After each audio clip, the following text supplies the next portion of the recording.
वरदे वीणा वारिणी वरदे वरदे वीणा वारिणी वरदे प्रिय स्वतंत्र रव अमृत मंत्र नव प्रिय स्वतंत्र रव अमृत मंत्र नव भारत में भर दे वरदे वीणा वादिनी वरदे वीणा वादिनी वरदे वीणा वादिनी। नमस्कार आप सभी को। जैसा कि आप सभी देख रहे हैं कि हमारे सामने उपस्थित हैं आदरणीय विनोद जैन सर आपका बहुत बहुत स्वागत है।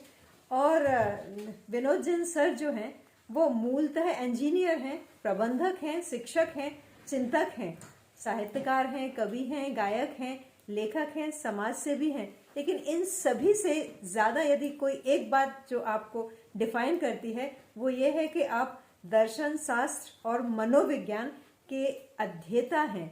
इन विषयों में आपका मन रमता है और आपकी लेखनी भी इन्हीं विषयों के इर्द गिर्द अपने मन के भाव जो है वो प्रकट करती है।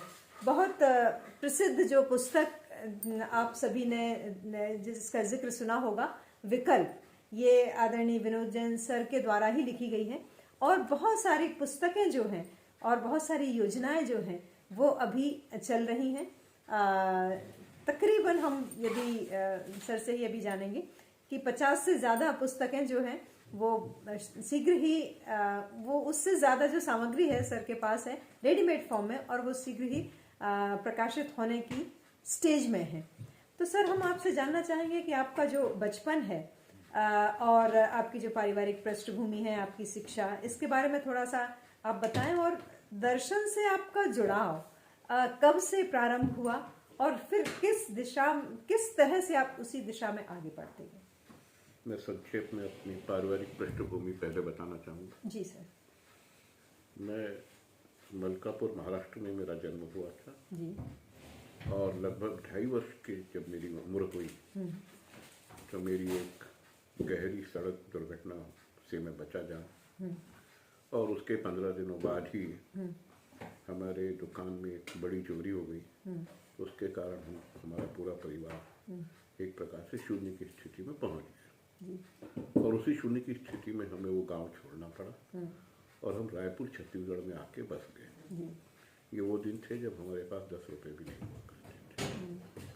पिताजी नौकरी करते थे और मेरा अध्ययन पहली कक्षा रायपुर से शुरू हुआ। एक विशेषता थी कि कक्षा 2 में जब मैं पहुंचा तो मेरे घर के सामने कृष्ण मंदिर था, और मेरी माता जी नियमित रूप से मुझे कृष्ण मंदिर से प्रसाद लाने के लिए कहती थी। वो खाने के बाद ही मैं स्कूल जा पाता था कहना गलत होगा।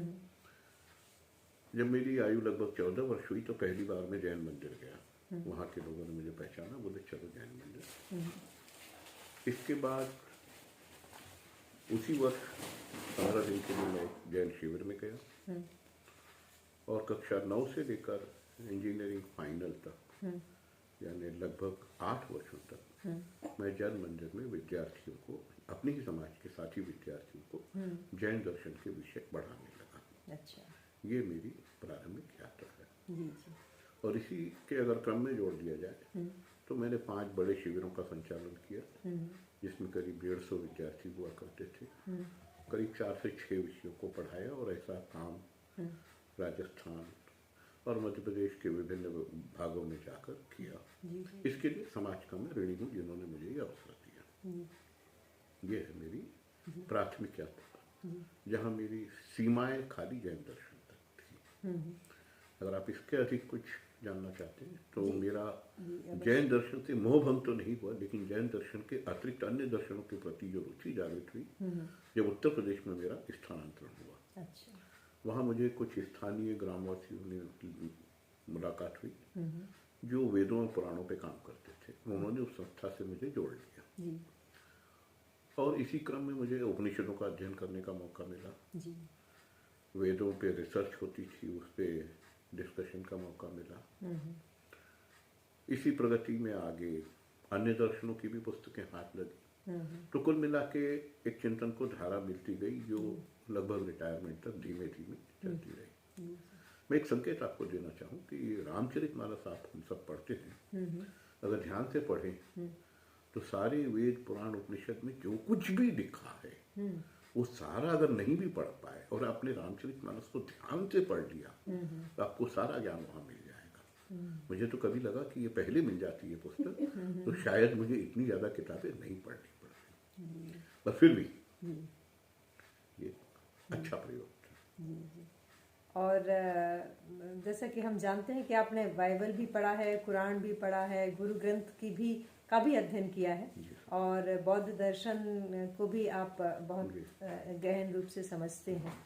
तो इन और साथ ही साथ अभी आपने वेद पुराण का भी जिक्र किया, तो कुछ एक कॉमन फैक्टर जो हर कहीं विद्यमान है उसके बारे में हम आपके विचार जानना चाहेंगे। देखिए, दर्शन जो है ये विज्ञान जैसा विषय है। तो अगर हम बाकी जो वास्तविक रूप में जो किताबें पढ़ते हैं वो दर्शन का इशारा है। अच्छा। वो किताब दर्शन नहीं होती। किताब में सूत्र दिए होते हैं जो दर्शन की ओर ले जाते हैं और जो उसका अध्ययन चिंतन कर पाए स्वतंत्र रूप से, क्योंकि कोई भी व्याख्या जो होगी वो एकांगी होती है। कोई भी एक व्यक्ति व्याख्या करेगा या एक पुस्तक में कुछ लिखा जाएगा वो उतना ही लिखा जाएगा जो उस दृष्टिकोण से देखा गया, लेकिन हर लेख में बहुत से रंग होते हैं जिसे देखना बहुत जरूरी है। दूसरा है कि संसार में हम सब चीजें हम समझते साकार होगी। साकार का अर्थ बहुत सारे गलतफहमियां लोगों की, जो आंख से दिखता है वो साकार है।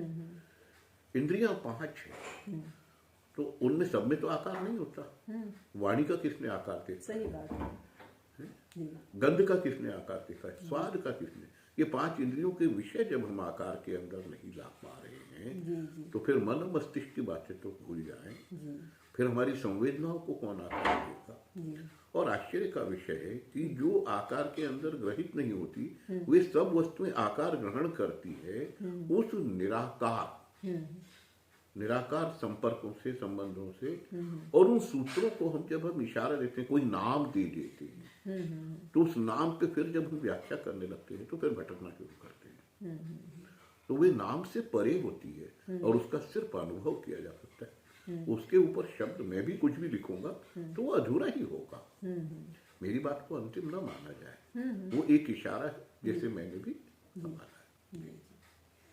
तो अभी जैसे अद्वैतवाद के बारे में अभी क्योंकि जब महेश्वर में ये जो धाम बन रहा है एकात्म धाम, तो उसके बारे में थोड़ा सा हम जानना चाहेंगे कि जो, क्योंकि आपने इतने सारे दर्शनों को पढ़ा है और समझा है, जीवन में उतारा है, हम ये कह सकते हैं, तो इसके बारे में थोड़ा सा दर्शकों को बताइए कि ये अद्वैत दर्शन क्या है। और ये जैसे कि आपसे चर्चा के दौरान ही मुझे ये बात पता चली कि हम जब बात करते हैं साकार निराकार और या फिर जब शिव और उमा के रूप में हम प्रकृति के 2 तत्व जो हैं वो देखते हैं अराउंड द ग्लोब, है ना, तो उनका संतुलित जो रूप है वो अद्वैत दर्शन है। तो इसके बारे में थोड़ा सा प्रकाश डालिए। कठिन प्रश्न है, क्योंकि जब हम जितनी भी साकार वस्तु, एक वैज्ञानिक दृष्टिकोण से सोचिए ना कि जब आप मैटर के बारे में बात करते हैं, मैटर वेव के भी बारे में बात करते हैं,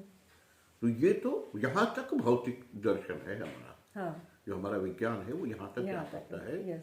ये एक स्पंदन की भी बात करता है और इसके साथ पदार्थ की भी बात करता है। अब कल्पना कीजिए, पदार्थ और स्पंदन के परे हम जाकर जब चिंतन करना चाहें, हम क्यों चिंतन करना चाहते हैं? सबसे पहले तो ये बात है कि हमें क्या जरूरत है ये साकार निराकार को जानने की। तो पहला प्रश्न उसी दिन उत्पन्न होता है कि जब हम पहली बार किसी व्यक्ति की लाश देखते हैं, मृत व्यक्ति को देखते हैं, तो पूरा का पूरा व्यक्ति वहां मौजूद होता है, इसके बावजूद भी कहते हैं ये व्यक्ति गया। तो कौन गया और कौन आया? जी और कौन था, क्या वो कहीं जा सकता है, जी जी वो गया आया और जा सकता है, ये तीनों बातों को आत्मसात करना बहुत मुश्किल है। इसके बारे में हम बड़े आसानी से कह सकते हैं कि हमने एक शरीर छोड़ के दूसरा शरीर धारण किया, लेकिन ये स्वीकार करने का मन बहुत मुश्किल से होता है। जी जी तो अब बात आ गई है अद्वैत, आपने अद्वैत धाम की बात की। एक बार उस चिंतन की पराकाष्ठा पे जाना जहां पर पदार्थ और अपदार्थ के बीच में जो भेद है, अब अद्वैत दर्शन कुछ और बोलता होगा, हो सकता है मैं एग्जैक्ट बोले, ब्रह्म सत्य जगत मिथ्या या ब्रह्म भी सत्य जगत भी सत्य, जो भी है, सवाल है कि हम कितना ब्रह्म को जानते हैं और कितना जगत को जानते हैं। जितना आप जगत को जानते हो उतना ही ब्रह्म को आप जानते हो, इससे अधिक नहीं जानते। फिर क्या विषय है, चिंतन का विषय क्यों अटके, फिर हम क्यों पीछे हम पीछे इसलिए जाना चाहते हैं कि पूरे विश्व के चिंतन के आधार में जो विश्व के सभी ताओ तेह के बारे में चाइना में बात करो, ये ताओ तेह ये जो है चीन का शब्द है।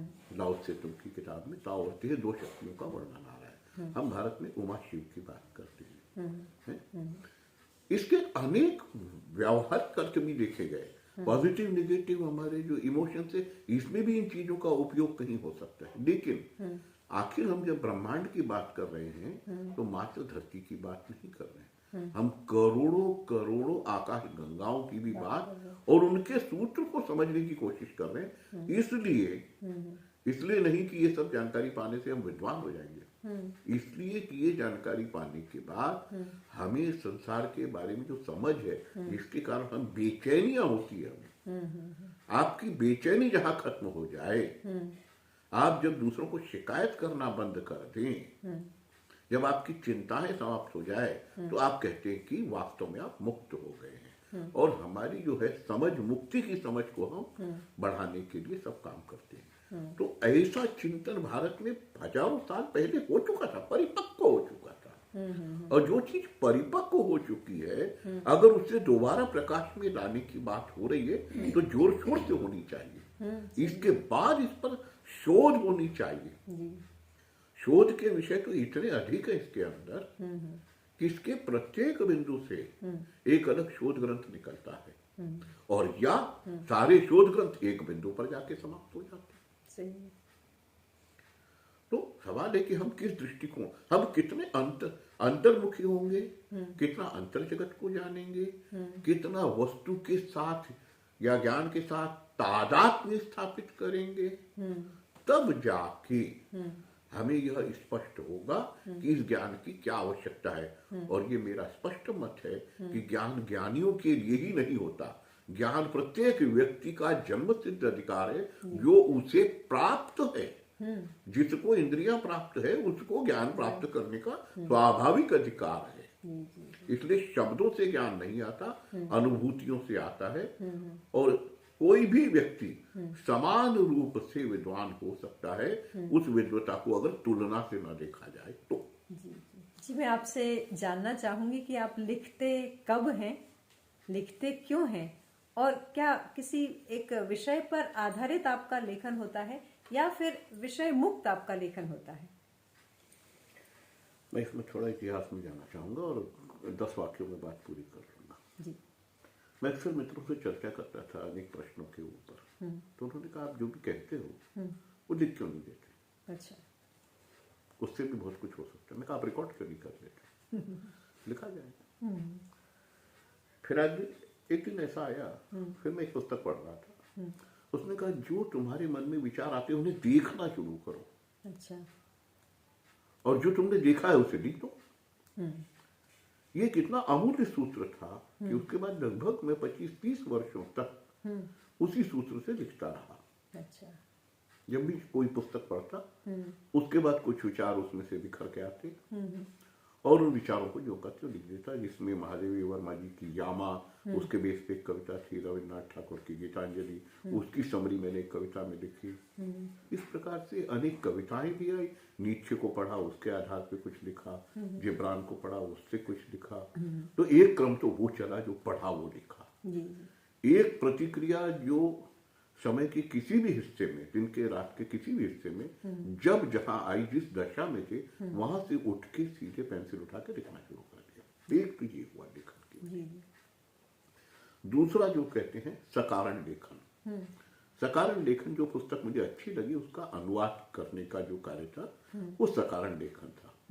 उसमें सावधानी ये बरतनी थी कि लेखक की मूल आत्मा में प्रवेश करके आप उसके भावनाओं को यथावत व्यक्त करें और उसको इस प्रकार से व्यक्त। मेरे सारे लेखन का एकमात्र उद्देश्य है कि जिसके द्वारा मैं भारतीय संस्कृति की सेवा कर सकूं, जिसने मुझे इतने दिनों तक मेरे मन और प्राण, मेरे शरीर सबको जीवन दिया। और इसलिए ही मेरा अधिकांश लेखन कार्य हिंदी में रहा। कुछ एकाध पुस्तक ऐसी जरूर है जिसमें कुछ विचार अंग्रेजी में यथावत लिख दिए, मगर उसमें अंग्रेजी का विद्वता का कोई प्रदर्शन नहीं था। ये है लेखन का, ये दो ही प्रकार के लेखन। इसके अतिरिक्त फिर मैंने अनुवाद के कार्यों के अलावा संस्मरण वगैरह भी कुछ लिखे हैं। बट जैसा कि आप देख रहे हैं, अभी मैंने कहा था विकल्प।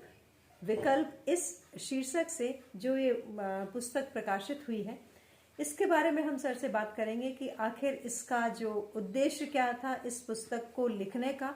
और जैसा कि आप देख रहे हैं, इसके कवर पेज पर इतने सारे नेताओं की जो तस्वीर यहाँ बनी हुई है, इसका भी डेफिनेटली कुछ ना कुछ उद्देश्य रहा होगा। और आखिर का जो क्वेश्चन मार्क भी बहुत सारी चीजें कहता है। शायद ये जो टाइटल है ये क्वेश्चन मार्क के लिए ही बना है, या ऐसा कुछ है या नहीं है, आइए हम जानते हैं सर से।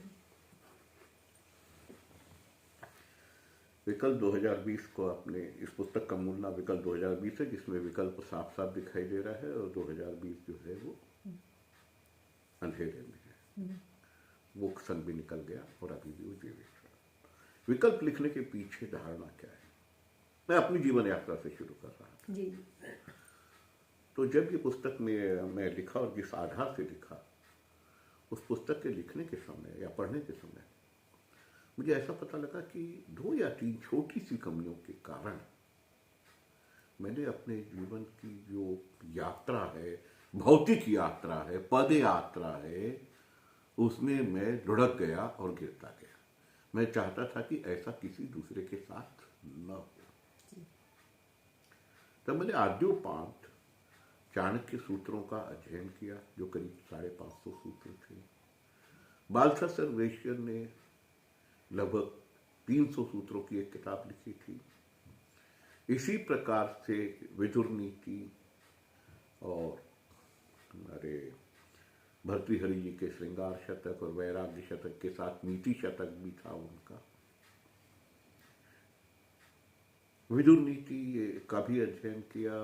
ये सब जुड़ने के बाद मुझे ऐसा लगा ये पुस्तक ऐसी होनी चाहिए जो उस व्यक्ति के बारे में हो जो अनूठा है, जो सभी सवालों का जवाब उसके पास है। वो उसे किसी भी स्थिति में आप ट्रैप नहीं कर सकते। वो प्रत्येक जिम्मेदारी को पूरी ताकत के साथ और पूरे विश्वास के साथ और पूरी सच्चाई के साथ निभा सकता हो। प्रत्येक जिम्मेदारी की अलग विशेष आवश्यकताएं होती है।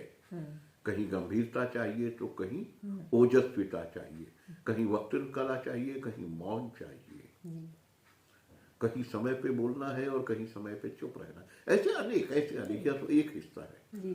तो सारे प्रकार के व्यक्तित्व के गुणों को एक व्यक्ति में, जिसमें मैंने कल्पना रूप में देखा, नाम किसी का भी लेना उचित नहीं होगा, ऐसे कुछ व्यक्तियों की जो सूची मैंने देखी, तो मैंने उस पुस्तक में उनको कवर में लाने की कोशिश की।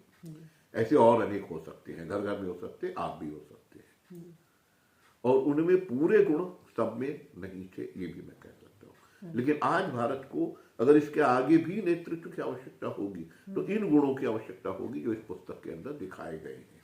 175 सूत्रों में बनी हुई ये पुस्तक आंतरिक और बाह्य व्यक्तित्व के दोनों हिस्सों को कवर करते हुए लगभग विश्व में पिछले 2000 वर्षों में, विश्व के अलग हिस्सों में जो विशेष घटनाएं घटी, जो विशेष प्रकार के व्यक्ति हुए, उनके जो विशिष्ट प्रभाव रहे, उसको इस पुस्तक के अंदर दर्शाने की कोशिश की। इस प्रकार से विश्व में जो अनेक मूल पुस्तकें, अच्छी अच्छी पुस्तकें नहीं कहूंगा मैं खाली, वे पुस्तकें जो हमारे जीवन का मार्गदर्शन करती है, उनके जो कॉमन सूत्र है उनको एक जगह एकत्रित करके विकल्प के रूप में लाने का प्रयास किया है।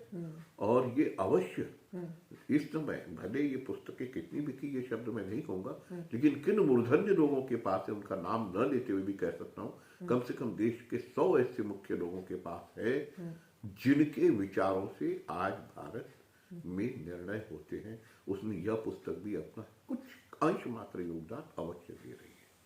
तो इतनी महत्वपूर्ण पुस्तक या इतना महत्वपूर्ण कार्य करने के लिए जाहिर सी बात है समय भी काफी लगा होगा। तो तकरीबन कितना समय लगा आपको इस पुस्तक को इस रूप में लाने के लिए? इस पुस्तक के प्रारंभिक खंड में मुझे मात्र 3 महीने का समय लगा, प्रारंभिक खंड। लेकिन इसके बाद लगभग यह 5 बार बनी और 5 बार हटाई गई। अच्छा। तो कुल मिला के लगभग 2.5 वर्ष का समय इस पूरी पुस्तक को अपने रूप में आने में लगा। और कुछ क्षण ऐसे भी थे जब ये लगभग पुस्तक के बजाय शोध ग्रंथ बनने की कोशिश कर रही थी।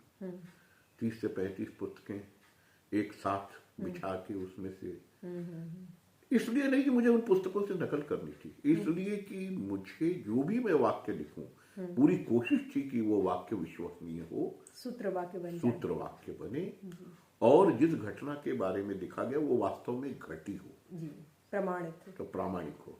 तो आप कभी भी कुछ भी लिखें, कहे वाला कुछ भी हो सकता है, लेकिन लिखें ऐसा जो प्रामाणिक होता है। और आज तो कहा हुआ भी प्रामाणिक होना चाहिए।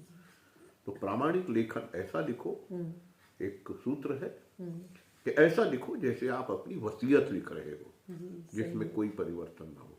तो ये लेखन की परिपक्वता है और संभवतः ये सूत्र इसके पुस्तक में भी लिखा हुआ है। वैसे इसका जो कथानक जिस तरह से आपने उसको स्टार्ट किया है कि एक इंटरव्यू टाइप का, शायद कुछ इस तरह से उसका आरंभ किया है, विकल्प नाम का कोई उसका थोड़ा सा बताइए। एक मेरे हाथ एक पुस्तक लगी थी जी, 1 मिनट मैनेजर। अच्छा। तो उसमें साक्षात्कार विधि से वो पूरी पुस्तक लिखी गई थी। अच्छा। एक मैनेजर 1 मिनट में कैसे फैसले लेता है, 1 मिनट में कैसे पूरी कंपनी की रिपोर्ट पढ़ता है, अच्छा। और 1 मिनट में कैसे वो किसी को सजा देता है। अच्छा। उस 1 मिनट मैनेजर से उस व्यक्ति ने काल्पनिक इंटरव्यू लिया और इंटरव्यू के माध्यम से उसने पूरा पाठ पढ़ा दिया। अच्छा। मुझे भी लगा कि मैं एक काल्पनिक इंटरव्यू लूं जिसमें मैं स्वयं वह साक्षात्कार देने वाला व्यक्ति हूं या कोई व्यक्ति उसके समरूप कहीं बैठा हुआ है, और दूसरा व्यक्ति जो सर्वोच्च निर्णय लेने के लिए हमेशा सक्रिय रहा या जिम्मेदार रहा है, वो व्यक्ति कैसे प्रतिपल सुबह से शाम तक या साल के 365 दिन किस प्रकार से उसका आंतरिक व्यक्तित्व, बाह्य व्यक्तित्व और उसकी जो क्या कहते हैं रिस्पांस या उसकी प्रतिक्रिया देने की जो विधि है वो कैसे संचालित होती है, कैसे वो अपने चरित्र को नियंत्रित करता है, कैसे अपनी वाणी को नियंत्रित करता है, ये सारी चीजें उस साक्षात्कार की, और कैसे वो अपने कर्मचारियों के साथ व्यवहार करता है, कैसे वो आगंतुकों के साथ व्यवहार करता है, प्रत्येक अपने विरोधियों के साथ कैसा व्यवहार करता है, ये सारे पर पैनी नजर रखते हुए वो पूरा साक्षात्कार क्रमबद्ध रूप से आगे बढ़ता है और वो पूरे व्यक्तित्व को यथावत प्रस्तुत करने का इसमें प्रयास किया है। कोई भी अपने आप को इस पुस्तक के माध्यम से सोच सकता है कि क्या मैं वो विकल्प बन सकता हूँ। जजमेंट का एक टूल आप समझ सकते हैं, प्रत्येक व्यक्ति के लिए। और यह संभव है कि इस पुस्तक को पढ़ने में 4 से 6 महीने लग जाए। प्रतिदिन एक ही पाठ पढ़िए और उस पाठ को अच्छी तरह पहले अनुभव कीजिए कि क्या मैं ऐसा करा हूँ या कर सकता हूँ, नहीं कर रहा हूँ तो करेक्शन करें। तो कुछ लोग तो इसे दिनचर्या के रूप में अपने सामने रखते हैं।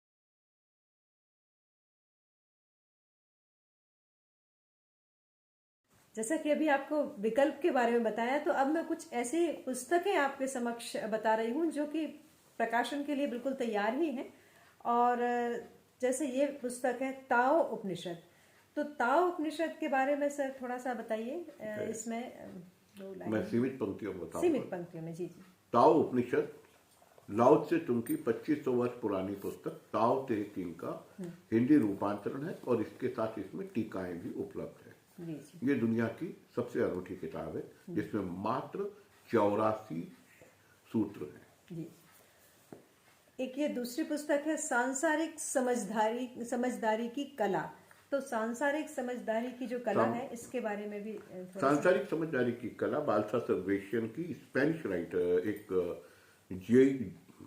यहूदी पादरी हुए हैं जिन्होंने 1650 के आसपास की पुस्तक मूल स्पेनिश में लिखी थी, जिसकी करीब 35 भाषाओं में अनुवाद हो चुका है।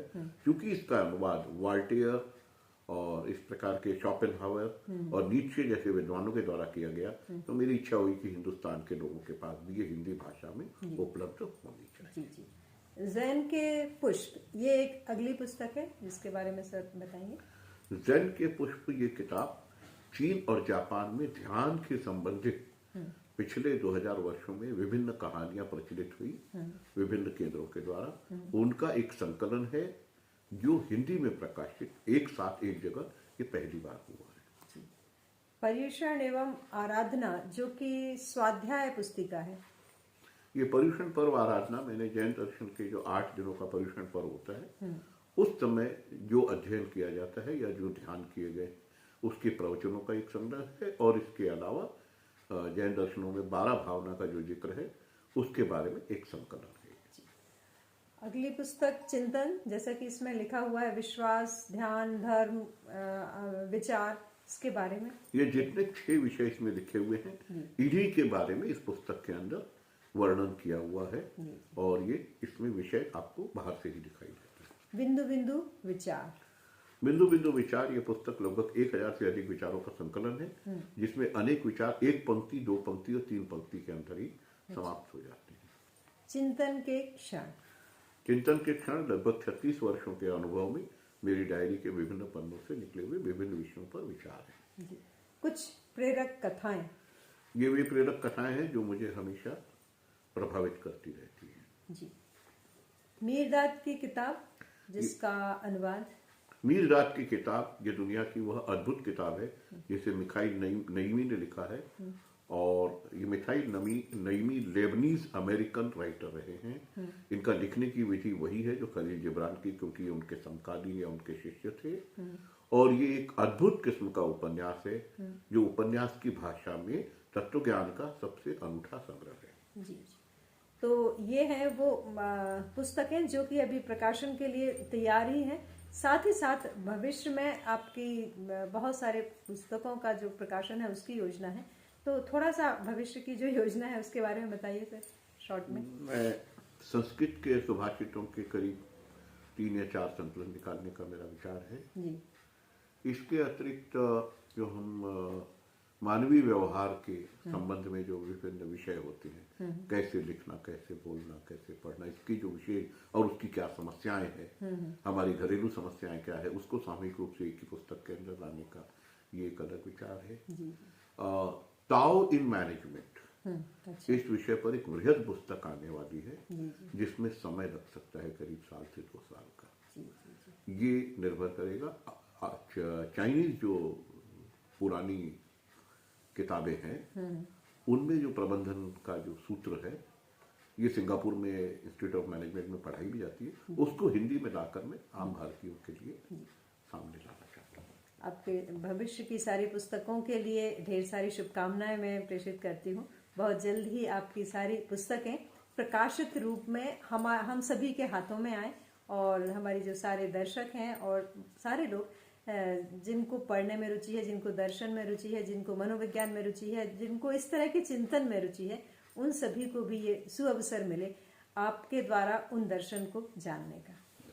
जी, अब हम आपके व्यक्तित्व के एक दूसरे पहलू पर प्रकाश डालने की कोशिश कर रहे हैं। जैसे कि गायन हुआ, चित्रकारी हुई। चित्रकारी में आपको महारत हासिल है, लेकिन आप कुछ सोचकर नहीं करते हैं, आप कहते हैं कि मुझसे रेखाएं सहज रूप से ही निर्मित हो जाती हैं और वो किसी आकार में ढल जाती हैं। तो इसके बारे में बताइए सर, उस आर्ट को कौन सा आर्ट, क्या पर्टिकुलर नाम आप अपनी तरफ से देते हैं और किस तरह से ये होता है? और आपका जो थोड़ा गायन में क्योंकि आपकी रुचि है तो हम थोड़ा सा वो भी सुनना चाहेंगे आपसे जी। तो आपने मुझे उन पक्षों में जिसका मुझे व्यापक या उचित अध्ययन भी नहीं है, कुछ स्वतः स्फूर्त भी चीजें होती हैं जी। और उसको आप कला कहते हो क्या कहते हो ये आप लोगों का विषय है। हुआ ये था कि पहली बार जब मैंने इन दिनों की ही बात है, एक प्लेन पेपर मेरे पास पड़ा था और मैं उसे देखने लगा तो उसमें कुछ लकीरें उभर रही थी। मैंने उन पर कलम चला दी, कलम या पेंसिल जो भी है, बिना किसी उसके संशोधन के, और वो जुड़ती चली गई। फिर वो जो लाइन कलम आई उसके पास, उस लाइन के पास दूसरी लाइनें आ गई, रेखाएं खुद आती चली गई। अच्छा। और अलग अलग हिस्सों में, ऐसा नहीं कि कागज के एक कोने से शुरू किया हो किसी विषय से। कोई मानसिक तैयारी भी नहीं, कोई चिंतन नहीं, न कोई जानकारी। तो मैं कहा जरूर ये, इसमें मेरा कोई रुकावट नहीं है और न मेरा कोई इसमें सहयोग है।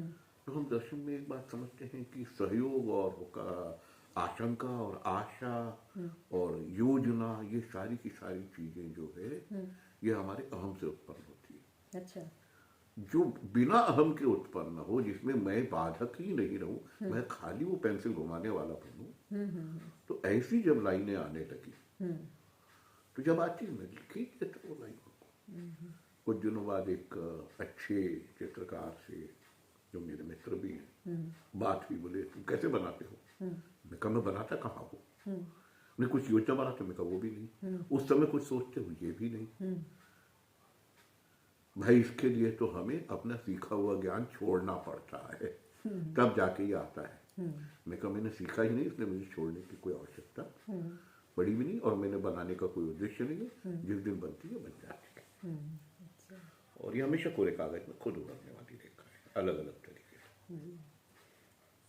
से। कहा जा सकता है कि आपके पास एक वैसी दिव्य शक्ति है जो कोरे कागज में भी आप उसको देख सकते हैं कि इसमें क्या उभारना है, इस तरह से इसको समझा जा सकता है।